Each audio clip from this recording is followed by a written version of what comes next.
মাঝখানে 2 ঘন্টার জন্য শিথিল করা হয়েছিল, তারপর আবার কারফিউ চলছে। আমাদের দেশের একটা জেলা গোপালগঞ্জ, সেখানে এই মুহূর্তে কারফিউ দেওয়ার প্রয়োজনীয়তাটা কী? ওখানে কি আবারও এরকম সন্ত্রাসী কর্মকাণ্ড শুরু হওয়ার কোনো আশঙ্কা আছে? তাহলে কেন কারফিউ? একটা কারণ হতে পারে যে যারা সন্ত্রাসী কর্মকাণ্ড করেছিল বলে প্রশাসন অথবা আইন শৃঙ্খলা বাহিনী মনে করছেন, তাদেরকে ধরার জন্য কারফিউ, তারা যাতে কোথাও পালিয়ে যেতে না পারে, এই জন্য সেখানে কারফিউ দেওয়া হয়েছে। এটা হতে পারে। সেটা যদি হয়, এর মধ্যে গ্রেফতার কত হয়েছে এবং যাদেরকে গ্রেফতার করা হয়েছে তারাই কি ঘটনা ঘটানোর জন্য দায়ী ছিল প্রকৃতপক্ষে? বিভিন্ন জন কিন্তু এরই মধ্যে বলাবলি করছেন, গোপালগঞ্জের লোকজন, বিভিন্ন পত্রপত্রিকায় যেগুলো আমি পড়েছি, যে আওয়ামী লীগ অথবা ছাত্রলীগের সঙ্গে যারা সরাসরি জড়িত ছিলেন, যারা বড় বড় নেতা ছিলেন, তারা কেউ এলাকায় নেই। এবং তাদের আশঙ্কা যে এই কারফিউর মধ্যে গ্রেফতারের নামে আসলে নিরীহ মানুষকে হয়রানি করা হবে, তাদেরকে গ্রেফতার করা হবে, তাদেরকে হয়রানি করা হবে। এটা তাদের আশঙ্কা। এই আশঙ্কা বাস্তবে না হোক, এটি আমরা চাই। কিন্তু আমরা কি চাই বা না চাই, তার উপর ভিত্তি করে কি ঘটনা ঘটে না। আমরা কি চেয়েছিলাম যে গোপালগঞ্জে এই ধরনের একটা ঘটনা ঘটুক? কেন ঘটলো এটা নিয়ে আমি গত 2 দিন ধরে অনেকবার বলাবলি করেছি। একটা কথা ভাবুন, ওখানে একটা পদযাত্রা হয়েছে, তারা যদিও এটাকে নাম চেঞ্জ করে সারা দেশের সব জেলার জন্য তারা করেছে পদযাত্রা, আর গোপালগঞ্জের জন্য করেছে মার্চ টু গোপালগঞ্জ, মানে গোপালগঞ্জের অভিমুখে তারা যাবে, বিশাল কিছু করবে। এবং সেটা নিয়ে বিভিন্ন সোশ্যাল মিডিয়ায় অনেকে এমন প্রচারণা করেছেন যে ওখানে যে বঙ্গবন্ধুর যে সমাধি আছে, কবরস্থান, সেটাকে ভেঙে ফেলা হবে, গুড়িয়ে ফেলা হবে।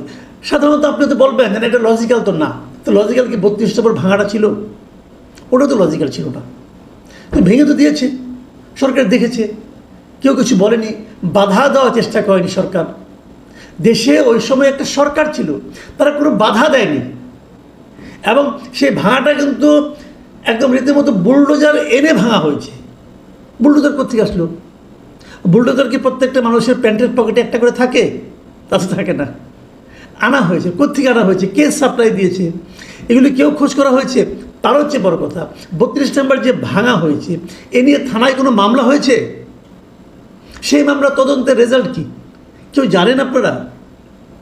তো যদি টঙ্গিপাড়া তো একই ঘটনা ঘটতো, একটা সমাধি, একটা কবর, সেটাকে যদি ভেঙে দেওয়া হতো, কবরকে কেন্দ্র করে যে স্থাপনা, সব যদি ভেঙে গুড়িয়ে দেওয়া হতো, কেউ ফেরাতো? কিছু হতো? এখন সেইটা যদি ওখানকার মানুষের ইমোশনে, চিন্তায় যদি একটা প্রভাব বিস্তার করে, যদি তার প্রতিফলন আমরা দেখতে পাই, সেটাকে আপনি কী বলবেন? সেটাকে আপনি কীভাবে বিশ্লেষণ করবেন? আমি গত 2 দিন ধরে একটা কথা বলে আসছি যে ঘটনা ঘটেছে অনেকগুলো। সবচেয়ে বেদনাদায়ক ঘটনা কোনটা?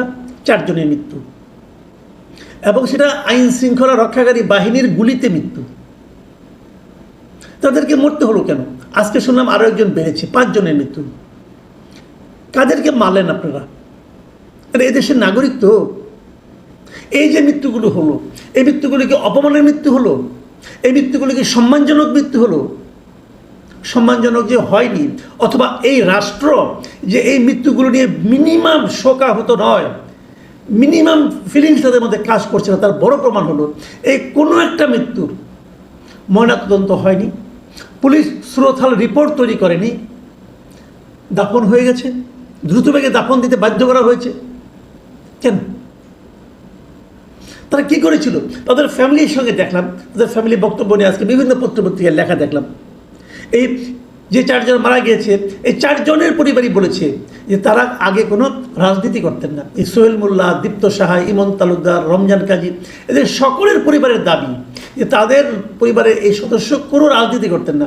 কেউ রিক্সা চালাতেন, কেউ দোকানদারি করতেন, মানে আপনার ইলেকট্রনিক্সের দোকান ছিল, দোকানদারি করতেন, এরকম সাধারণ মানুষ ছিল তারা। তো তাদের মৃত্যুর জন্য কারোর মধ্যে কোনো দুঃখবোধ নাই। তারা কি অস্ত্র হাতে ছিল? যারা আহত হয়েছে, নিহত হয়েছে, সবাই কিন্তু গুলিতে আহত, নিহত হয়েছে। কাদের গুলিতে? পুলিশের গুলিতে, আর্মির গুলিতে। বিপরীত দিক থেকে ওরা কি কারো গুলি করে কাউকে আহত করেছিল? করেনি তো, কারণ তাদের হাতে সে ধরনের কোনো অস্ত্রও ছিল না। আমি জানি না ছিল কিনা, যদি থাকতো নিশ্চয়ই কেউ না কেউ আহত হতো। শুনেছি পুলিশের নাকি 7-8 জন আহত হয়েছে, এবং এটাও শুনেছি তাদের নাকি ইট পাটকেলের ইয়েতে আহত হয়েছে।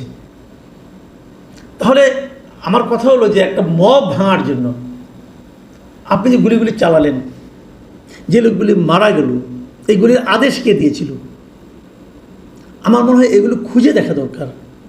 এটা তো একটা সভ্য রাষ্ট্র নাকি? আমি তো কখনো দেখিনি কোনো অন্তর্বর্তীকালীন সরকার অথবা কোনো তত্ত্বাবধায়ক সরকার, বাংলাদেশে তো অনেকগুলো এসেছে, এরকম কখনো দেখিনি যে তাদের আমলে এ ধরনের ঘটনা ঘটে, এবং তাদের আমলে কোনো একটা জেলাকে কারফিউ দিয়ে গ্রেপ্তার করা হয়, দেখিনি কখনো।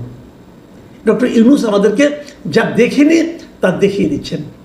যে ঘটনা ঘটল সেটাই কি শেষ? এর ফলো আপটা কি? আমি কয়েকটা ফলো আপ নিয়ে একটু কথা বলি। নাহিদ ইসলাম উনি বলেছেন, উনি ঘোষণা দিয়েছেন যে উনি আবার গোপালগঞ্জ যাবেন, এবং কেবল তাই না, বলেছেন গোপালগঞ্জের প্রতিটি ঘরে জুলাই গণঅভ্যুত্থানের পতাকা উড়বে, এবং তিনি আবার গোপালগঞ্জ যাবেন। পতাকাটা কে উড়াবে ভাই? আপনি উড়াবেন নাকি গোপালগঞ্জে যারা অধিবাসী তারা উড়াবে? আপনারা যে সভাটা ডেকেছিলেন, এই সভা শেষ হওয়ার পরে তো আপনাদের উপর হামলা হয়েছে। শেষ হওয়ার আগে আপনাদের জনসভা, আপনাদের সমাবেশে কত লোক হয়েছিল? বুকে হাত দিয়ে বলুন তো আপনারা, আমরা তো লাইভ দেখেছি। বুকে হাত দিয়ে বলুন কয়জন লোক ছিল? আর সেই লোকগুলি যে কি ঘরে ঘরে আপনার পতাকা উড়াবে? শুনেন, জুলাই গণঅভ্যুত্থানের পতাকা উড়বে, কোনো সমস্যা নেই, কারণ জুলাই গণঅভ্যুত্থান একটা বড় কাজ ছিল। কিন্তু আপনারা যে জুলাই গণঅভ্যুত্থানের প্রতিনিধিত্ব করছেন, আপনাদের কর্মকাণ্ডের মাধ্যমে যে আচরণ করছেন, সেটা জুলাই গণঅভ্যুত্থানের চেতনা নয়, সেটা নয়। আপনারা যেভাবে ঘরে ঘরে হিংসা ছড়িয়ে দিচ্ছেন, মানুষের মধ্যে বিভক্তি তৈরি করছেন, সেটা জুলাই গণঅভ্যুত্থানের চেতনা নয়। কাজে এই বড় বড় কথা বলে তো কোনো লাভ নেই রে ভাই। মাঝখান থেকে কী হবে? এই জাতির, এই রাষ্ট্রের আরও কয়েক কোটি টাকা খরচ হবে। কত টাকা খরচ হয়েছিল এই আপনার নাহিদ ইসলামদের এই যে মার্চ টু গোপালগঞ্জের এই অনুষ্ঠান, এই ব্যর্থ প্রজেক্টের জন্য কত টাকা খরচ হয়েছে? কেউ হিসাব দেবে? আমি একটা হিসাব করার চেষ্টা করেছি, বিভিন্ন জনের সঙ্গে কথা বলে। দেখুন, বাংলাদেশে যখন নাকি রাষ্ট্রপতি কোনো ঢাকার বাইরে কোথাও যান, অথবা প্রধানমন্ত্রী কখনো ঢাকার বাইরে কোথাও যান, কত টাকা খরচ হয়? রাষ্ট্রপতি গেলে প্রতি ঘন্টায় 72 লক্ষ টাকা খরচ হয়, এবং প্রধানমন্ত্রী গেলে প্রতি ঘন্টায় 81 লক্ষ টাকা খরচ হয়। আর এরা যে অনুষ্ঠানটা করেছে সেখানে ওই রকমই কিন্তু নিরাপত্তা ছিল, বরঞ্চ আপনার এই যে এপিসি যেটাতে আমরা সাজোয়া যান বলেছি, এই এপিসি অনেক সময় যায় না প্রাইম মিনিস্টার এবং ইয়ের সঙ্গে, প্রধানমন্ত্রীর সঙ্গে, প্রেসিডেন্টের সঙ্গে, ওদের সঙ্গে গিয়েছিল। কত খরচ হয়েছে? আমাকে একজন যিনি হিসাব দিলেন, এটা প্রায় 8 কোটি টাকার মতো খরচ হয়েছে সরকারের। তো এবং আরও কি নতুন নতুন আমাকে একজন চ্যালেঞ্জ করে বললেন যে আপনি কখনো দেখেছেন যে কোনো রাজনৈতিক নেতৃবৃন্দ এপিসিতে ওঠার সুযোগ পায় অথবা তাকে উঠানো হয়? আমাদের এখানে হাসনাত সার্জিসদের উঠানো হয়েছিল, ওটা করে তাদেরকে রেস্কিউ করা হয়েছিল। আচ্ছা, ওর বাইরে যারা ছিল, পুলিশ ছিল, আর্মি ছিল, তারা তো এপিসির বাইরেই ছিল, তাদের জীবনের নিরাপত্তা প্রয়োজন ছিল না? তো ওনাদেরকে তুলতে হলো কেন? একটা অনিবন্ধিত রাজনৈতিক দলের এই ধরনের একটা আবদার, একটা জেদ পূরণের জন্য রাষ্ট্রে এত কোটি টাকা খরচ হলো। ওনারা আবার যাবেন, আবার সেই জেদ করবেন, আবার যাবেন। এবার হয়তো আরও লট বহন নিয়ে যাবেন, আরও বেশি সাজোয়া যান নিয়ে যাবেন, হয়তো সাজোয়া যানের মধ্যে বসে বসেই বক্তৃতা করবেন, কী করবেন জানি না, আরও খরচ হবে। এবার হয়তো পারবেন, প্রতিটা ঘরের সামনে যদি পুলিশ রাখেন, আর্মি রাখেন, হয়তো তারা সেই ফ্ল্যাগ উড়াতে পারবেন। এসে বলবেন যে শেখ মুজিবের জন্মস্থানে প্রত্যেকটা ঘরে যে মুজিববাদের মুর্দাবাদ করে বলে এসেছি, এবং তাদের সেই ফ্ল্যাগ উড়িয়ে এসেছি। কিন্তু এতে সবচেয়ে বড় কথা হলো কি, এতে লাভটা কী হবে? এই যে হাসনাত আবদুল্লাহ বললেন যে মুজিবের জন্মভূমিতে দাঁড়িয়ে মুজিববাদ মুর্দাবাদ বলে এসেছি, এতে জাতির লাভটা কী হয়েছে ভাই? সাল্লাল্লাহু আলাইহি সাল্লাম আপনাকেও বলি, আপনার কী লাভ হয়েছে? দেশের মানুষ কি আপনাদের প্রতি তাদের সম্মান আরও বাড়িয়েছে? ভালোবাসা দেশের মানুষের মধ্যে কি বেড়ে গেছে আপনাদের জন্য? বাড়েনি, বরং ভয় বেড়েছে, আতঙ্ক বেড়েছে। মানুষ আপনাদেরকে ভয় পাবে, ভালোবাসবে না। মানুষের ভালোবাসা অর্জন করার চেষ্টা করুন, মানুষকে ভয় দেখাবেন না। ভয় দেখে কোনো লাভ হয় না রে ভাই। শেখ হাসিনা মানুষকে ভয় দেখাতো, কিছু হলে ধরে নিয়ে যাবো, মেরে ফেলবো, কেটে ফেলবো, এদের ভয় দেখাতো। সেই ভয়ের রেজাল্ট কী হয়েছে আপনারা জানেন। আপনারা তো মাত্রই ওদেরকে সরিয়ে এসেছেন, আপনাদের মধ্যে এই চিন্তাগুলো এত দ্রুত কীভাবে মানে আপনার ভুলে যান কীভাবে, এটা তো আমি বুঝি না। এটা তো দগদগে ঘাড় মতো আপনাদের সামনে একটা উদাহরণ আছে, সেই উদাহরণ থেকে কেন আপনারা শিক্ষা নেন না? আপনারা শেখ হাসিনার বিরুদ্ধে লড়াই করেছেন, শেখ মুজিবের বিরুদ্ধে নয়। শেখ মুজিব এবং শেখ হাসিনা এক নয়, শেখ হাসিনার আওয়ামী লীগ এবং বঙ্গবন্ধুর আওয়ামী লীগ এক নয়। এইগুলো যদি আপনারা চালাতে থাকেন আগামীতে, আমার মনে হয় আমার মানে সাধারণ মানুষ আপনাদের কতটুকু গ্রহণ করবে এটা নিয়ে কিন্তু আমার মধ্যে দ্বিধা তৈরি হয়েছে। আমি অবশ্যই চাইব যে এই এনসিপি সাধারণ মানুষের মনের মধ্যে ঢুকে যাক। আমরা চাইব, আমরা সবসময় একটা বিকল্প রাজনৈতিক শক্তি খুঁজেছি, আমি নিজেও খুঁজেছি। আমি চেয়েছি যে এই তরুণরা ভালো কিছু করুক, সেই সম্ভাবনা আপনারা নিজেরাই নষ্ট করে দিন না প্লিজ। হিংসা তৈরি করে কিছু অর্জন করা যায় না। মানুষকে ভালোবাসতে উদ্বুদ্ধ করুন। আপনারা ভাবুন, এই যে আপনারা বললেন যে একদম ঢালাওভাবে গোপালগঞ্জের কথা বলেন, গোপালগঞ্জের লোক, গোপালগঞ্জে আওয়ামী লীগের লোকজন আপনাদের প্রতিহত করেছে।